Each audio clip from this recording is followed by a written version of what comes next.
बेटा next topic अपना Bohr's atomic model है। एक्चुअली इनके हिसाब से क्या बेटा, बोर्स एटॉमिक मॉडल के हिसाब से positively charge nucleus is at the centre, negatively charge electron lie outside the nucleus and electron is revolving around the nucleus just like a planets are revolving around the sun. ठीक है ना बेटा, यहाँ पर उन्होंने कुछ कंसेप्ट बताया है। while revolving the electron beta it does not lose energy, it does not gains energy, that means these orbit will be considered as a stable orbit बेटा, क्योंकि ये जो इलेक्ट्रॉन अपनी ही ऑर्बिट में जब घूमता है तो ना तो इलेक्ट्रॉन एनर्जी लूज भी नहीं करेगा, गेन भी नहीं करेगा। दैट मीन्स यहाँ पर ये जो है this is called as a stable orbit, और ये इलेक्ट्रॉन है ना, इसकी अपने आप में एक एनर्जी भी होती है। So we can call it as a what you can say this shell is also called as a energy levels और energy shells। अच्छा, ये इलेक्ट्रॉन और न्यूक्लियस के बीच में वैकेंट और ये पूरी एम्प्टी स्पेस है, तो ये जो घूम रहा है ना इलेक्ट्रॉन, इसको बोला जाता है angular momentum of the electron. और बेटा ये जो angular momentum of the electrons होते हैं ना, एंगुलर मोमेंटम ऑफ इलेक्ट्रॉन, इसको डिनोट करते हैं MVR से, and it is equal to integral multiple of h upon 2π। मतलब आपकी ये जो n की वैल्यू है ना बेटा, ये हमेशा होल नंबर होती है, ये फ्रैक्शंस में नहीं होती है। इसलिए आपके पोस्टर में लिखा जाता है बेटा, the electron which is revolving around the nucleus in its own orbit called as a energy level और energy shells, and this energy level और energy shells will be numbered as, ऐसे रहते हैं ना बेटा, 1 2 3 4 numbered as n equal to 1, n equal to 2, n equal to 3, or it will be designated as a K, L, M, N shell। ये रहा बेटा integral multiple of h upon 2π। अगर आपसे पूछा जाए what is the angular momentum of the electron on the second orbit, अगर पूछे ना तो सेकंड ऑर्बिट में n की वैल्यू 2 डालो बेटा, 2h/2π, 2 कट गया h/π। मतलब हमारा एंगुलर मोमेंटम अगर मेरी n की वैल्यू 1 रही तो ये आएगा h/2π। बेटा अगर मेरी n की वैल्यू 2 रही तो वो आएगा 2h/2π, मतलब h/π। अगर n की वैल्यू 3 रही तो 3h/2π, इन सो ऑन। ये एंगुलर मोमेंटम वाला कंसेप्ट है। नेक्स्ट वन बेटा, इलेक्ट्रॉन और ये न्यूक्लियस के बीच में है ना इलेक्ट्रोस्टैटिक फोर्स ऑफ अट्रैक्शन है, जिसे आप बोलते हो सेंट्रीपिटल फोर्स। और ये इलेक्ट्रॉन है ना इस न्यूक्लियस से दूर जाना चाहता है, that is called as a centrifugal force. भाई सेंट्रीपिटल सेंट्रीफ्यूगल दोनों इक्वल एंड अपोजिट हैं, इसीलिए ये इलेक्ट्रॉन अपनी ही ऑर्बिट में घूम रहा है।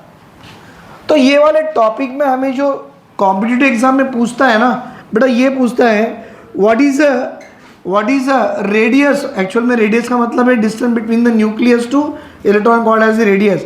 बेटा what is the radius of the electron present in first orbit, second orbit, third orbit. हम एक काम करेंगे, radius of electron on the nth orbit is equal to n² h² / 4π² m into ZE²। बेटा ये डेरिवेशन से directly formula आ जाता है, और मैं चाहूँगा आप बच्चे लोग इसे याद ही कर लो, ये काम में आएगा। What is the radius of electron on the nth orbit, n² h² / 4π² m into ZE²। दूसरा ये रेडियस हो गया। अब यहाँ पर देखो बेटा, इलेक्ट्रॉन घूम रहा है तो काइनेटिक एनर्जी होगी, राइट बेटा। तो अब मैं लिखूंगा kinetic energy of the electron equal to ½ mv² and that is equal to ZE² / 2r। What is E बेटा, charge. What is R, radius. What is Z, that particular atomic number of that atom, और मैं बात कर रहा हूँ hydrogen atom की। तो वैसे ही स्टोर्ड फॉर्म ऑफ एनर्जी होती है potential energy, that is equal to -ZE² / r। और हम सब जानते हैं बेटा टोटल एनर्जी क्या होती है, it is a sum of the kinetic energy plus potential energy. तो सर काइनेटिक एनर्जी कितनी है, ZE² / 2r। पोटेंशियल कितनी है, -ZE² / r। सॉल्व करो बेटा, यहाँ पर क्या आएगा, total energy equal to -ZE² / 2r। मतलब यहाँ पर मैंने एक energy, total energy of the electron in nth orbit निकाल दिया, -ZE² / 2r। अब आपको आर की वैल्यू मालूम है nth ऑर्बिट वाली, तो आप यहाँ डालो बेटा, energy of the electron in nth orbit equal to minus Z E square by 2 into, बेटा ये आर की जगह ये वैल्यू डालो, क्या आएंगी, N square H square by 4 pi square M into Z E square. बेटा 2 1 जार 2 2 जार, देखो energy of electron in the nth orbit is equal to minus, ये तो आ गई 2 by Z into Z, Z square, E square into E square, E की power 4, बचा क्या भाई, pi square into M by N square and H square. अब देखो आपके पास दो हैं, radius of electron in nth orbit and energy of the electron in nth orbit. देखो दो फॉर्म आ गए।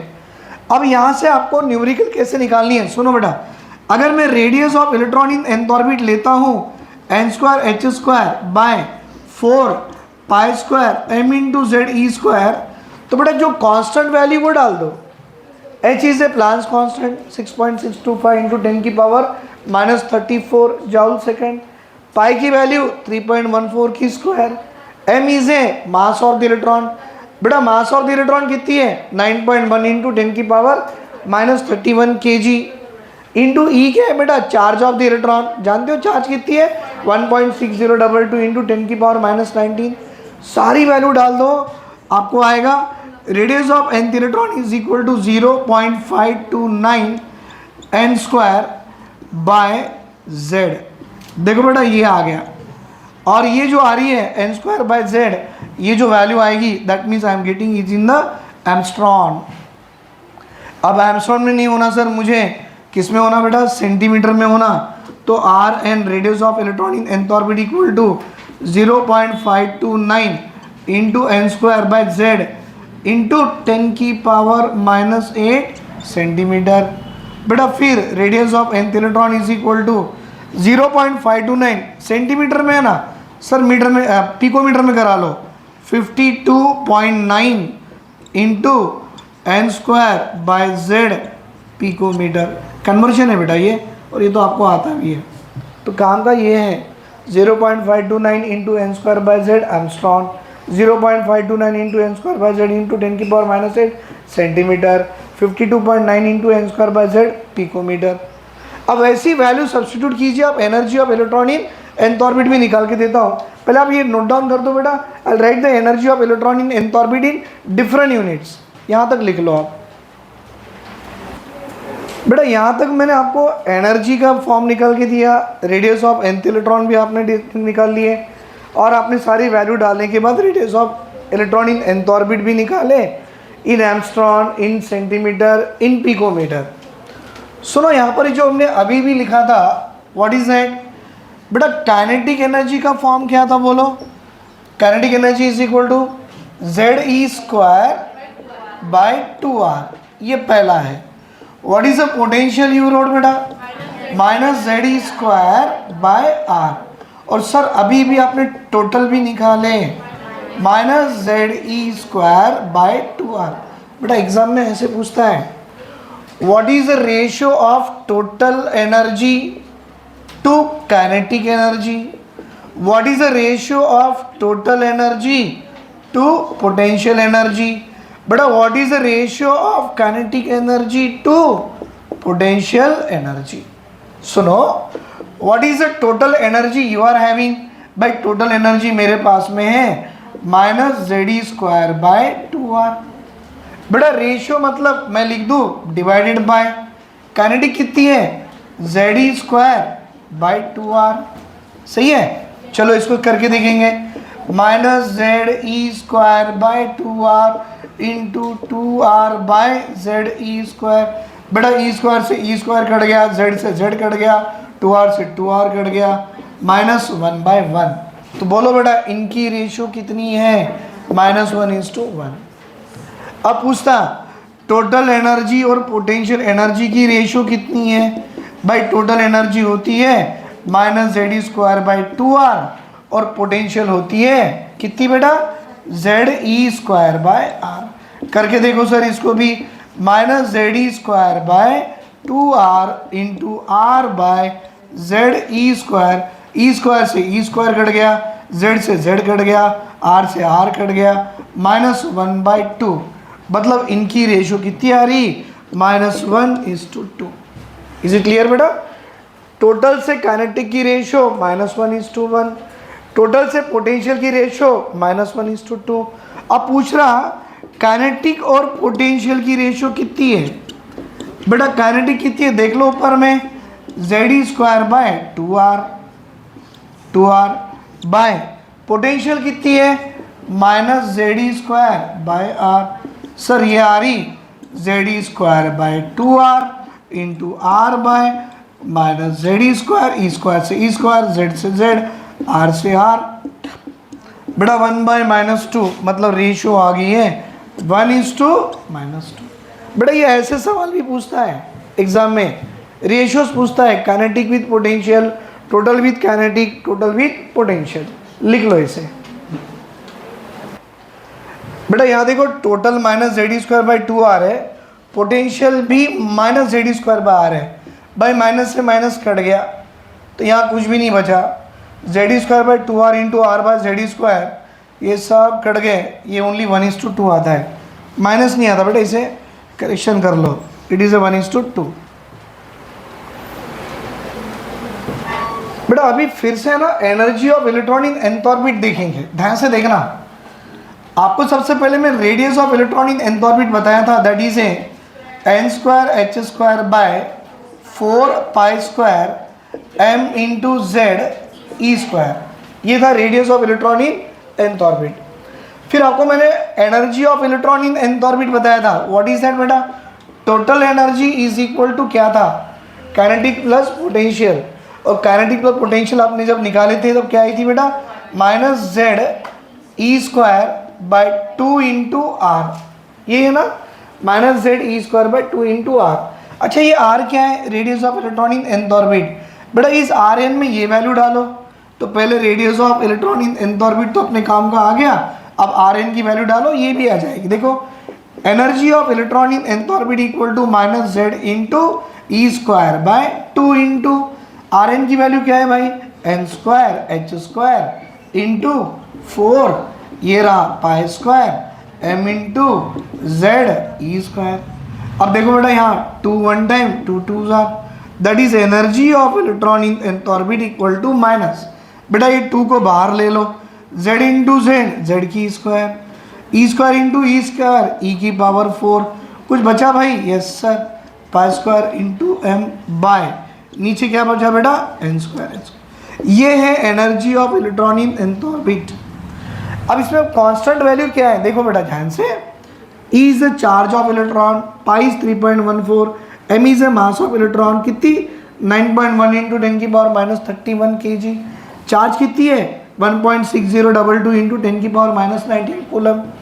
बेटा n² orbit, h is a Planck's constant 6.625 into 10⁻34, what is that, joule second. सारी वैल्यू डाल दो, डालने के बाद आपको ये आएगी, energy of electron in nth orbit is equal to -2.179 into 10 की पावर, बेटा आपको यूनिट किस में लिखनी है, अर्ग में लिखनी है, तो अर्ग में लिखते हैं 10 की power -11, what is that, we can say erg पर एटम इंटू, देखो बेटा यहाँ रहा, यहाँ Z²/n² इंटू Z²/n²। अगर आपसे पूछे energy of electron in the first orbit, n की वैल्यू 1 डालो, energy of electron in the second orbit, n की वैल्यू 2 डालो, 2², और Z क्या होती है, एटॉमिक नंबर, भाई हाइड्रोजन है तो 1², हीलियम है तो 2², लिथियम है तो 3²। Same way energy of electron in nth orbit is equal to -2.179 into 10 की पावर, बेटा -11 अर्थ था तो -18 जूल पर एटम आती है, एंड देन इंटू Z²/n²।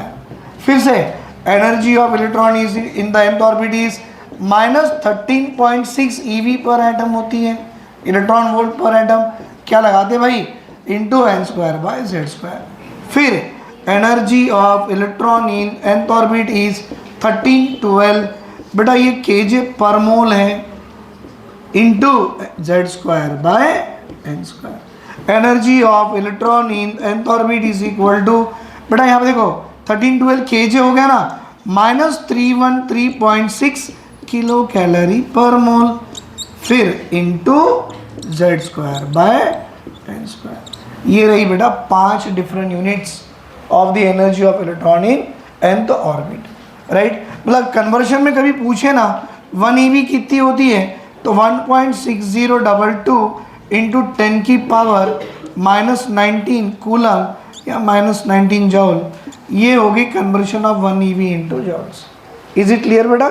तो ये है different units of the energy in nth orbit. Units देखो, 10 की पावर -11 पर एटम, 10 की पावर -18 जॉल पर एटम, दैट इज 13.6 eV पर एटम, 1312 kJ पर मोल, 313.6 किलो कैलोरी पर मोल। इसे लिख दो बेटा। तो ये मैंने पूरा आपको एनर्जी करा के दिया। यहाँ पर कभी कभी ना एग्जाम में एग्जामिनर ऐसा भी सवाल पूछता है बेटा, as we go away from the nucleus, as we go away from the nucleus, अगर आप न्यूक्लियस से दूर दूर जा रहे हैं तो ऑब्वियसली बेटा न्यूक्लियस से दूर दूर जाओगे ना, एनर्जी ऑफ इलेक्ट्रॉन बढ़ती रहेगी। That means as we go away from the nucleus, क्या बोलना, kinetic energy of electron decreases. भाई काइनेटिक एनर्जी डिक्रीज करेगी तो पोटेंशियल एनर्जी इंक्रीजेस, और ओवरऑल आपकी total energy of the electron क्या हो जाएंगी बेटा, वो भी इंक्रीज हो जाएगी। सबसे काम का टॉपिक यही है, as we go away from the nucleus, nucleus से जब जब दूर जाएंगे kinetic energy of the electron decrease करेगी, potential energy of the electron increase करेगी, overall total energy of the electron बढ़ते रहेंगी, इट आल्सो इंक्रीजेस, राइट। बेटा ये पूरा टॉपिक मैंने आपको रेडियस एनर्जी से करा के दे दिया है, इसके ऊपर के न्यूमेरिकल्स मैं आपको नेक्स्ट क्लास में दे दूंगा। थैंक यू बेटा, थैंक यू वेरी मच।